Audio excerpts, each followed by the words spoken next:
കഥയ mama.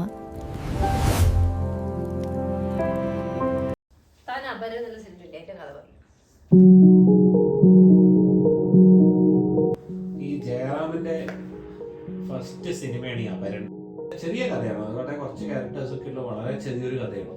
Viswanathan Pillai എന്ന് പറഞ്ഞൊരു ചെറുപ്പക്കാരനായിട്ടുള്ള തൊഴിൽ രഹിതനായിട്ടുള്ള ചെറുപ്പക്കാരൻ, സാധാരണ ഉള്ള പോലെ ജോലി അന്വേഷിച്ചിട്ടൊക്കെ ഇങ്ങനെ നടക്കുകയാണ്. അപ്പോൾ ഇയാള് ഇങ്ങനെ ജോലി അന്വേഷിച്ചിട്ട് എവിടെയോ പോവുകയൊക്കെ ചെയ്യുമ്പോൾ ആലപ്പുഴയ്ക്കാണ് പോകും.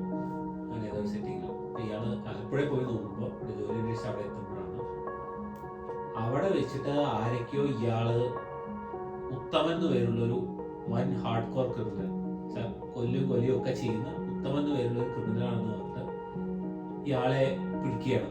നാട്ടുകാരൊക്കെ കൂടി കയ്യേറ്റം ചെയ്യും. ഞാൻ പോലീസിലെത്തി. ഇയാൾ ഞാനല്ല, ഉത്തമനല്ല എന്നൊക്കെ പറയും. ഇയാളായിട്ട് രൂപസാദൃശ്യമുള്ള ഒരാളായിരുന്നിരിക്കണം, അതറിയില്ല. ഉത്തമനെ കാണിക്കുന്നില്ല. ഇയാളെ പിടിച്ച് ജയിലിലിടും. ജയിലിൽ പക്ഷെ നോക്കുമ്പോൾ അവിടെ ജയിലിലേക്ക് കൊണ്ടുപോയി പോലീസ് അറസ്റ്റ് ചെയ്ത് കൊണ്ടുവരുന്നത് ചെയ്യുമ്പോഴാണ് ആ പോലീസ് ഇൻസ്പെക്ടർ ഇയാളുടെ പഴയ ബാല്യകാല സുഹൃത്തായിട്ടുള്ള ഒരാളാണ്, ജോർജ് കുട്ടി. അപ്പൊ അത് മുകേഷ്. അപ്പൊ മുകേഷിന് പക്ഷെ ഇയാളെ പണ്ട് മുതൽ അറിയണമുണ്ട്. അയാൾ പറയുന്നത് അയാളാണ് പറഞ്ഞു കൊടുത്തത്. ഈ ഉത്തമൻ പറഞ്ഞ ആളിന് ഭയങ്കര ഹടക്കമുണ്ട്, കുറെ കേസുകൾ അയക്കേണ്ട ഒരു പിടികിട്ടാപ്പുള്ളിയെ പോലത്തെ ഒരാളാണ്.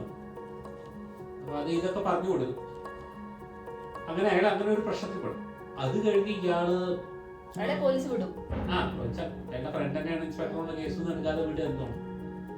ഇതൊക്കെ കഴിഞ്ഞ് ഇയാള് നാട്ടിലിരിക്കുന്ന സമയത്ത് ഇയാളുടെ പെങ്ങളായിട്ട് അഭിനയിക്കുന്നത് പാർവതി.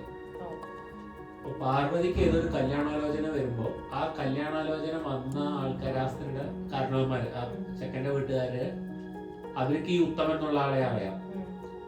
അപ്പൊ അവര് ഇതാണ് ഉത്തമന്റെ പെങ്ങളാണെന്നൊക്കെ വിചാരിച്ചിട്ട് ആ കല്യാണാലോചന കൊണ്ടുപോയി. ഇയാൾക്ക് ആകെ ദുരന്തം. ഈ ഒരു രൂപസാദൃശ്യമുള്ള ഇയാളുടെ അപരൻ കാരണം ഇയാൾക്ക് ഭയങ്കര പ്രശ്നമായിട്ടിരിക്കുകയാണ്. അപ്പൊ അങ്ങനെ ഇരിക്കുക ഇയാള് പിന്നെ ഒരു ജോലി വേറൊരു കൊച്ചിയിൽ പോയിട്ട് ഇയാൾ ഒരു ജോലി കണ്ടുപിടിക്കും. എന്നിട്ട് അവിടെ കയറും. അവിടെ കയറിയിരിക്കുമ്പോൾ അവിടെ ഇയാളുടെ കോവർക്കറാണ് നമ്മുടെ ശോഭന. ശോഭനയായിട്ട് ഇയാൾക്ക് അടുപ്പൊക്കെ ആവും. അപ്പൊ അതൊന്ന് സമാധാനത്തോടെ അയാൾ അങ്ങനെ അവിടെ ജോലിയും ഇതൊക്കെ ആയിട്ട് ഇരിക്കുന്ന സമയത്ത് വീണ്ടും ദുരന്തം. ആ ഉത്തമൻ എന്ന് പറഞ്ഞ ആള് ഈ ശോഭനെ അസോൾട്ട് ചെയ്യാൻ പുറപ്പെടുക ചെയ്യുമ്പോൾ ആ സ്ത്രീ അവിടുന്ന് രക്ഷപ്പെടുമെങ്കിലും ആ സ്ത്രീ വിചാരിക്കും ഇയാളാണ്. അപ്പൊ ഇയാളായിട്ട് പ്രശ്നം. പക്ഷേ അത് ഇയാള് പിന്നെ ആ സ്ഥലത്ത് ഇങ്ങനെ പറഞ്ഞ് അവരത് റിസോൾവ് ചെയ്യും. അയാൾ പോയിട്ട് പറയും ഞാനല്ല ഇങ്ങനെയാണെന്നുള്ളതൊക്കെ പറഞ്ഞ് എനിക്ക് ഇങ്ങനെ ഡോപ്പിൾ ഗ്യാങ് ഉണ്ട്, അപരനുണ്ട് എന്നുള്ളതൊക്കെ പറഞ്ഞ് അത് അവിടെ തീരുമാനം.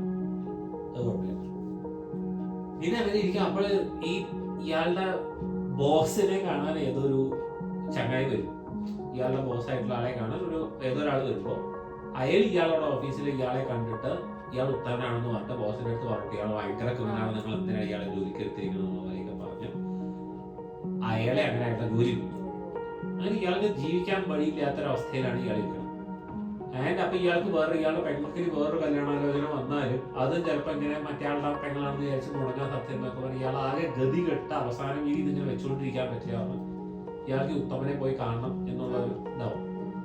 ഇയാൾ എന്ത് ചെയ്യുന്ന വെച്ചാൽ ഇയാൾ നേരെ ഞാൻ തന്നെയാണ് ഉത്തമൻ എന്ന് പറഞ്ഞിട്ട് നടക്കും. അപ്പൊ ചില ഇങ്ങനത്തെ ഷെയ്ഡി ലൊക്കേഷൻസിലൊക്കെ ഇയാൾ ഇങ്ങനെ ഞാൻ ഉത്തമനാണെന്നുള്ള രീതിയിൽ അയാൾ ഇങ്ങനെ പോവും.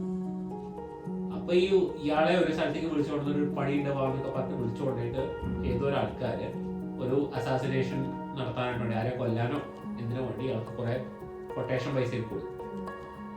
ഇയാൾ ആ പൈസ നേരെ പെങ്ങളുടെ കല്യാണത്തിൽ എന്തായാലും ഇയാളുടെ ജീവിതം നശിപ്പിക്കാൻ പറഞ്ഞിട്ട് അയാൾ നേരെ അത് അങ്ങനെ വെച്ചാണ്. പക്ഷെ അത് മറ്റേവനെ അറിയും, അതായത് ആക്ച്വൽ ഉത്തമൻ അറിയും. സിനിമയിൽ എന്തൊരു രസമായിരുന്നു വെച്ച് കഴിഞ്ഞാൽ ഈ ഉത്തമൻ എന്നുള്ള ആളെ കാണിക്കണേ ഇല്ല.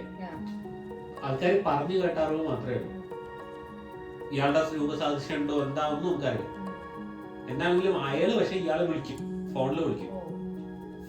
പഴയ ലാൻഡ് ലൈനിലൊക്കെ വിളിച്ചിട്ട് ഇയാളോട് പറയും നീ എന്റെ പേരില് പൈസ. അയാളെ കാണിക്കുന്നില്ല, എന്റെ ശബ്ദം മാത്രം. ഇയാളുണ്ട് ജയറാമിന്റെ ശബ്ദം കൊടുത്തിരിക്കുമ്പോ നീ എന്റെ പേരില് നീ എന്റെ പൈസ തട്ടി എന്നുള്ള ഞാൻ പറഞ്ഞിട്ട് അയാൾക്ക് ദേഷ്യമാവും. അയാൾ പിന്നെ വെറുതെ വിടില്ല എന്നുള്ള രീതിയിൽ അയാൾ ദേഷ്യം അയാളും അയാളുടെ ഗുണ്ടകളൊക്കെ കൂടി വന്ന് ഇയാളെ പിടിക്കാൻ വരും. എന്നിട്ട് അതിന്റെ ഇടയിൽ കൂടെ അവിടെ എന്തോ ഒരു അടിപിടിയൊക്കെ നടന്ന് ഈ ഗുണ്ടകളുടെ കുത്തു കൊണ്ടിട്ട് എന്തൊക്കെയാ സംഭവിച്ചിട്ട് ഉത്തമൻ മരിക്കും. ഒറിജിനൽ ഉത്തമൻ. ഒറിജിനൽ ഉത്തമൻ തന്നെയുള്ളൂ. ഒരു ഉത്തമനുണ്ട്. പക്ഷെ അത് എന്തോ പിള്ളയാണ്.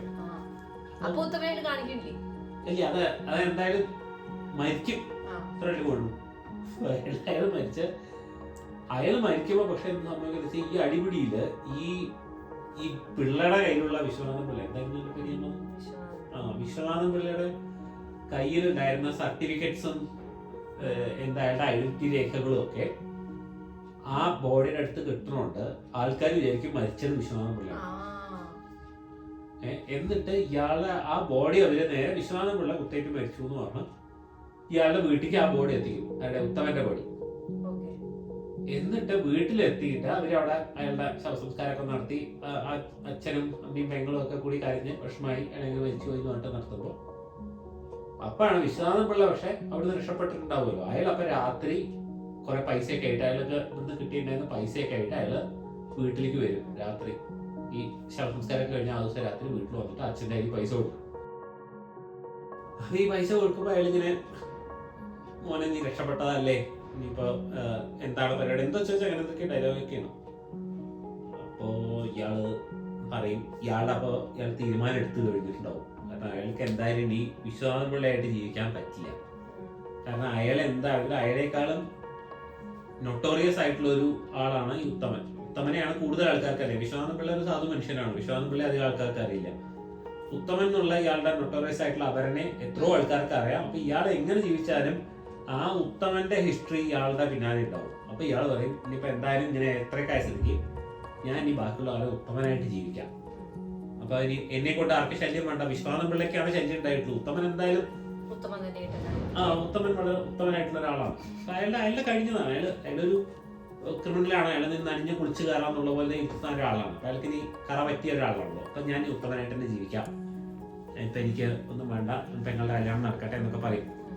അപ്പൊ എന്നിട്ട് അയാൾ അങ്ങനെ ഒരു തീരുമാനം എടുത്തിട്ട് ഇതാണ് ആ സിനിമയുടെ ഒരു ഭയങ്കര USP എന്ന് പറയുന്ന സംഭവം. ഇയാൾ നിന്ന് കഴിഞ്ഞിട്ട് അവിടുന്ന് പോണ വഴി നോക്കുമ്പോ ഇയാളുടെ ചിത കത്തിച്ചിട്ടുണ്ടാവുമല്ലോ. ഇയാൾ ആ ചിതയിലേക്ക് നോക്കും, ഇങ്ങനെ വെറുതെ നോക്കി നിൽക്കും. എന്നിട്ട് അയാൾ ഇങ്ങനെ ചിരിക്കും.